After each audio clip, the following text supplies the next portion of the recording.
যুদ্ধ শুধু মিসাইল আর ট্যাঙ্কের নয়, এটা কৌশলের, ধৈর্যের আর মানসিক শক্তির লড়াই।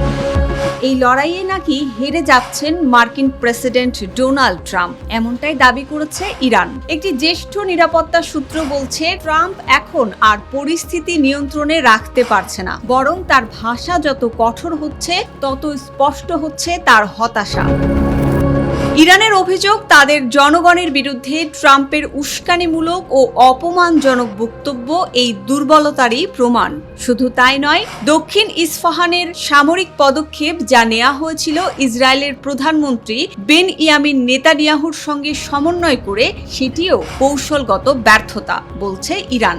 তবে এই উত্তেজনার মাঝেও একটি গুরুত্বপূর্ণ বার্তা দিচ্ছে ইরান, তারা যুদ্ধ শেষ করতে চায়, কিন্তু ট্রাম্পের দেয়া সময়সীমা বা শর্তে নয়। অর্থাৎ যুদ্ধের ময়দানে যেমন লড়াই চলছে, তেমন চলছে শর্ত আর কৌশলের এক জটিল খেলা। এখন প্রশ্ন একটাই, এই মানসিক ও কৌশলগত যুদ্ধে শেষ পর্যন্ত কার চাল হবে চেকমেট?